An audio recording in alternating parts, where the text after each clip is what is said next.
This is news about the situation at Activision Blizzard, which I guess it's that time of year again, or that time every 2 or 3 months when we all find out more about how fucked up it is over there.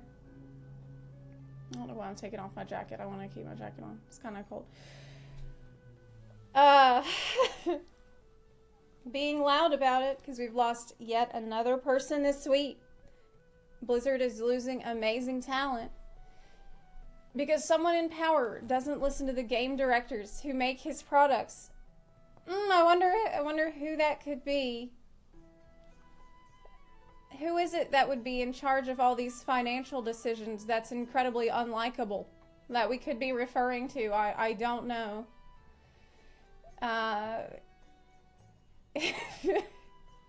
Is there any famous assholes working at Activision Blizzard in upper management? I can't think of any right now. DE&I also means diversity of thought. I guess it's diversity, equity, and inclusion here. Especially when it's backed by data and financials. They are losing a lot of staff right now because working in Irvine, California is hard when you're getting paid a Blizzard salary and you're not getting paid Activision CEO salary. I mean, you said someone at Blizzard saying they're losing amazing talent when they've been making stinker after stinker for a while. Actually, I loved Dragonflight. I thought Dragonflight was really good. Dragonflight definitely has felt like a step in the right direction, and I have not been able to say that for a very long time. So I was feeling a hopium for WoW, at least. He says, I'm like, look, I don't want to fight.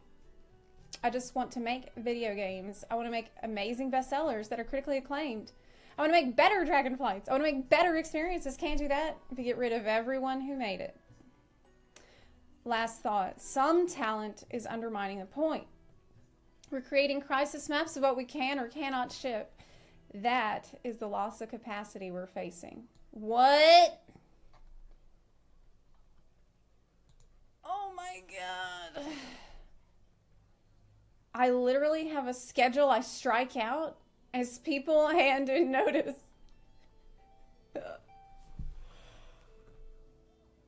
So, wow, what a depressing job. That's so sad. Imagine, like, you have a list of all the things that you want to do and all the features and cool stuff you want to put into a game, but every day someone quits, and every day you have to scratch something off the list. So, like, one day you come into work and you're like, oh man, can't wait to put player housing in the game. And then Tom hands in his resignation letter, and you're like, crap. There goes that. That's not happening. Someone else comes in and they turn in their resignation letter, and now you know there will never be bunny boys added to World of Warcraft because there's not enough people left to make it. It's just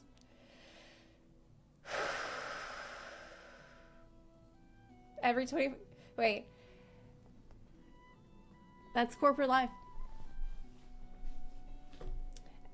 Did you see the new video from Genshin? No, I haven't seen it yet. I'm not gonna look at it right now. I might, maybe later. Guy at Blizzard. Oh no, more bad news about us. Time to announce another Overwatch character to shift attention away. Did they do that? Foxcan actually made a good point saying that it didn't sell well. So even though, that's the thing, with Dragonflight, even though Dragonflight has been, I think, one of the best received expansions from people that have actually played it, they are digging themselves out of the ditch already because of what happened with the last 2 expansions. Just people got tired. People have gotten... Okay, one sec. I remember hearing Mike talk about this, preach, recently, because like the viewership and general interest for World of Warcraft has been extremely low, despite Dragonflight being pretty good expansion. At least I thought so, being pretty well received. Oh yeah, this is it. This is when Mike was talking about this recently, because it's like, think about what happened with Final Fantasy XIV, right? When Final Fantasy XIV had its cataclysmic 1.0 release, and it was absolute disaster. Everyone heard what a disaster it was. It was huge news that this thing has failed horribly and no one should play it. It's a waste of time to put time into it. And that's what I heard about it when it came out, which is why I avoided it initially. It wasn't until Heavensward, which was years later, that I decided to try it. And even then, when someone suggested to me that I should try Final Fantasy XIV, and this was 2015 already, I remember saying, oh, didn't that game fail? Isn't that a flop? Isn't it not good?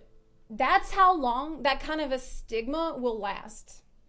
I don't think it was until maybe Stormblood Shadowbringers that people started to like more broadly understand that the game is completely different and way better now than it was in 1.0. But it took Jesus. Like, when did 1.0 come out? And then when did Shadowbringers come out?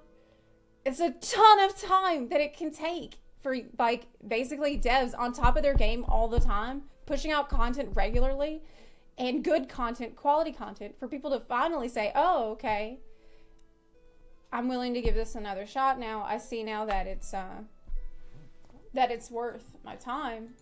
And that's kind of the sad situation that Dragonflight has been in, I feel, is that it has been good, but a lot of people just don't even care that it's good now because they've moved on. He said once you break the addiction cycle, the addicts won't come back. F14 situation was different because it didn't have an already existing player base. I wouldn't say that might be partially true, Abe, but I think maybe another reason is that with FF14, it doesn't cater to addicts. It kind of doesn't want you to play it as an addict. At least that's been my experience. Okay, this link isn't working. Yeah, the link isn't working. I don't know, maybe the clip delayed? Doesn't matter. Oh. WoW can only get my lore nerd interest again when they get over themselves and in some way state that the jailer lied about the extent of his involvement in history. Actually, that would be a pretty good idea. Or do maybe, like, we go to the good timeline. Just go to a different timeline. Might be a way to get around all that. But the problem is, if they're losing tons of talent and they're losing tons of people that did good work so far, replacing those people is not going to be as easy as I think some of the higher-ups imagine that it will be. Because systems will have to be reverse engineered. Stories will have to be, like, reimagined. Well, I don't know if they're losing anyone on the story team. And maybe that's for the best. But they are going to have to go back and relearn how to do all of the shit. It's just they don't have the time. I don't know if they're going to be able to afford the time. Like, the opportunity cost that he mentioned here. At this point, I just can't make the math work in any sensible way. There was another one. There's only so much talent that is willing to go to Irvine, California to work there, because the cost of living there is insanely high. I would love to live in California. Right now, I'm at a stage in my life where I can choose to go to any state, and that's what I'm considering right now. And there's a lot of working professionals who are in that situation. And as much as I would love to live in California, I can't because it's too expensive. It's way too expensive to live. Why do you think I'm leaving Seattle? It's too expensive to live here. It's stupid. Why would I do that when I could live somewhere so much cheaper? And unfortunately, it's just, at the end of the day, it's going to be a question of economics for a lot of people. Like, can they make the numbers work? Can they afford to live there and raise a family on this kind of a salary? And especially, like, he mentioning this thing about diversity, equity, and inclusion. I mean, that's all well and good. I don't know about forcing it to such an insane degree that they supposedly do over at Activision. But I don't know if you can do that effectively without supporting work from home as much as you can. Because if you support as many people as you can work from home, then you have a massively bigger pool of applicants to choose from. If you're only going to choose from people that can afford to live in Irvine, California, on your salary, I feel like you're narrowing it quite a lot. You're going to be narrowing your pool quite a lot, no matter what. There was another tweet about this. Sevilla said, I grew up in Cali and left as soon as I could just because how shitty and expensive it was. It sucks because I'm sure there are a lot of people that would be overjoyed to work at Blizzard in spite of everything, that love the games, that are talented, that will put in the time and everything. But just, it doesn't make sense for them. Financially, it doesn't make sense. So that has to be the number one consideration for a lot of people, especially people are worried there's a recession on the horizon this year. And so living above your means at a time like this, not good.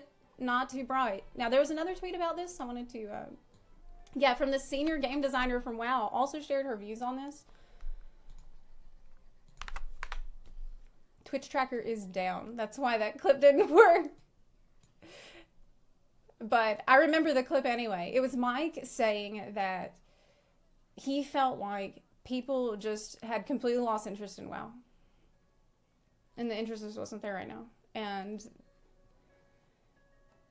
it's sad because Dragonfly has been really good. I thought it's been pretty good. Yeah, so Allison Steele wrote, forced RTO, return to office, has cost us some amazing people and will continue to cost us more in the coming months. It's a terrible, short-sighted, self-destructive policy that's only weakening our ability to deliver the kind of game we want to make and that our players deserve.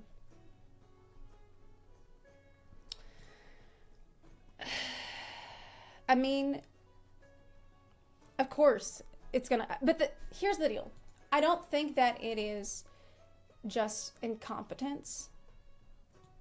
I don't think it's just, oh, they really want everyone back in the office so that they can work together and communicate better in person. I don't think it's that at all. In fact, I think that they know, of course they know that forcing return to office is going to cause them to bleed a ton of people.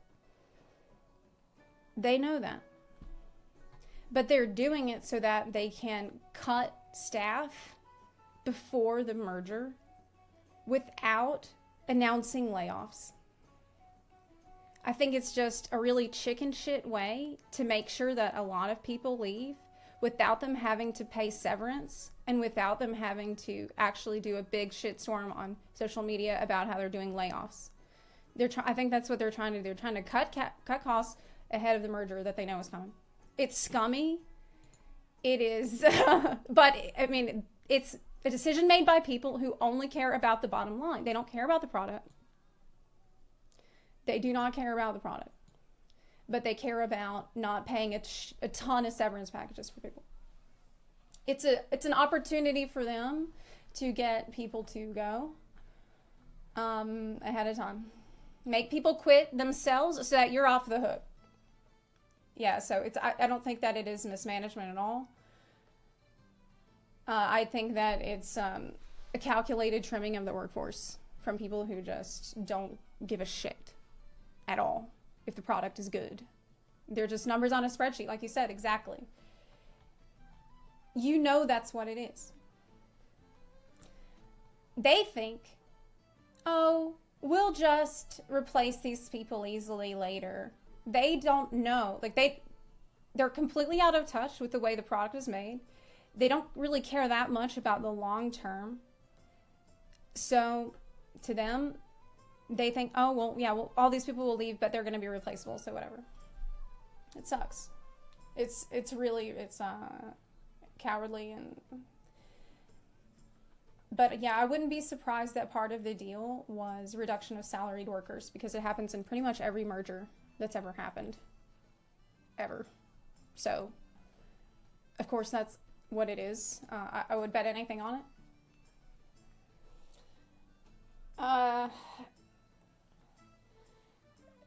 That's why they keep losing. It happens a lot. In fact, I remember, I'm sure a lot of people have actually heard this, but there was a talk that Steve Jobs gave about how in the beginning you have a product that is made by people who care about the product and know how making the product works. The product is good, so the product becomes a success. As the business grows, you get marketing people, you get other kinds of people all working on promoting this product and selling it to as many people as possible. And eventually the company gets big enough that the marketing people get promoted, and the people who know how to market and make money the most and care about that the most get promoted, and eventually they end up being the ones making the big financial decisions about the company. And the bigger the company gets, the more out of touch they get a lot of time about what is actually required and involved in from the ground up building this product. It's when you have the marketing people in charge of deciding and the accounting people in charge of deciding where the resources go and who has time to do what and who's going to work on this and how long does someone need to train to understand this. These are just questions they don't give a shit about. And it sucks because I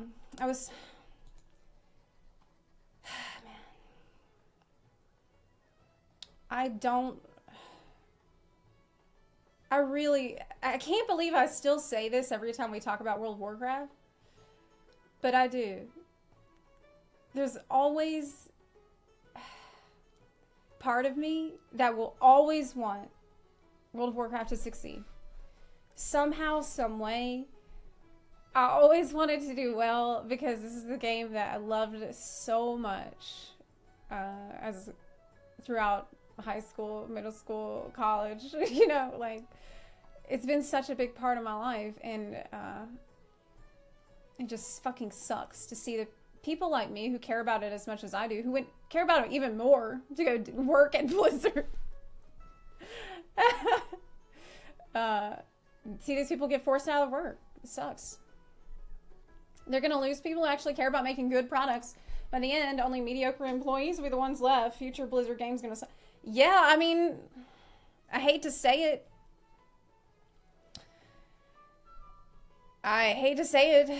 But you're right. And people saying that, oh, this shows that they're desperate. They're just desperate to get everyone in the office. No, they're not. They're not. They have to reduce salaried workers, I'm sure, for their merger. And this is the chicken shit way of doing it. I really think that's all.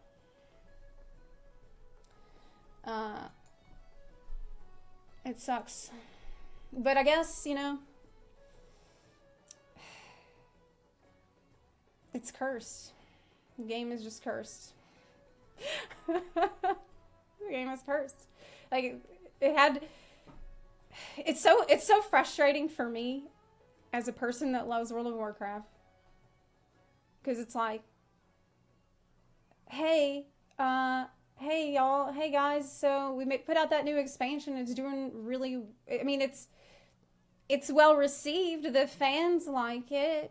Maybe we can do more like that. Maybe just make sure that all the people that worked on this one, they can work on the next one and give them more time and resources to do more of that, because everyone liked those things. So maybe we could keep doing that. It's almost like there's an alarm bell that goes off at Activision when they find out that they made a good decision. That's like, wait a minute. They have to restore balance to the Force somehow. They cannot let it continue. So, I don't know. So WoW's too old, but I don't want it to die. It will. I wish it wasn't. I wish it weren't that way, but that's how it is. I saw this too, in relation to that. I'll say this. When Dragonflight came out, I was feeling a lot of hopium for it, because I thought Dragonflight is quite good. And it's what I want from World of Warcraft, and I want them to go in that way.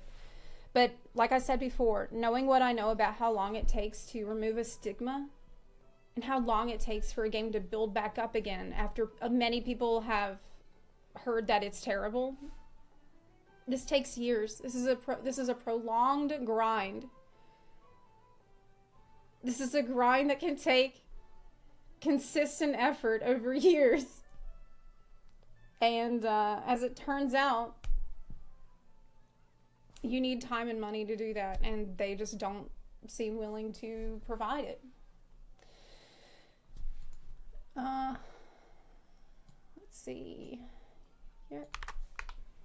This was the thread about it on Reddit. This shit died so they'd make WoW 2. Do you think they would? I hope they would too, actually. But then what about all the crap that I collected in WoW?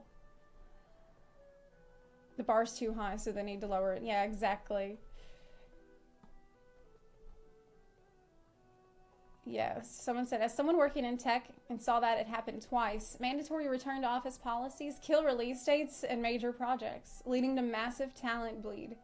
To any of the thousands of LinkedIn PMs a tech gets weekly, as soon as one of them promises the same salary, hybrid, remote work. Exactly. It doesn't matter how much you love WoW. If you have the same, if you have two offers and one's from Blizzard and one's from another company offering you remote work, you're probably going to pick that. I saw a 5-year project get scrapped during the QA cycle because they demanded the Scrum Master, a head dev, and senior devs all RTO, which resulted in them all finding work at a competitor and mass quitting. Probably in IT more than in any other field. Your staff is most likely able to find a job where they can work from home. That's why, to me, it is obvious that they're aware of this. They know it, and it is by design. It is intended. It is what they want. They want to lose staff. They want to get rid of people ahead of the merger. They rapidly hired new devs, couldn't reverse engineer the project fast enough. The release was delayed 3 times and eventually scrapped with a bold-faced lie of it wasn't meeting our standards. There's little market interest.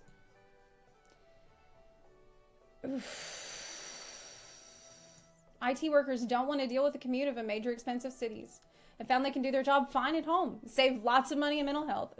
Plus, in the hyper-competitive market, smaller firms can snipe AAA senior talent cheaply by not even offering better pay and just having the hybrid work from home setup. Any company forcing return to office. Yeah, this I don't agree all the way with that. They're desperate. I don't agree with that all the way. I think that they underestimate the talent that they're losing. They overestimate their ability to replace that talent. Overestimate the ability of brand new people to walk in and just pick up where everybody else left off. Like it's all going to be fine. Especially when you have a fucking MMO that's been around for, 10, 15 years? To me, it seems like a benefit of having a game that's been out for so long like that you've been working on and building for so long. Like, probably your greatest asset would be the years of experience that you have from people that have been spending all these years working on the same damn game, or at least a lot of that time working on your game. Like, you can't even put a price on it. But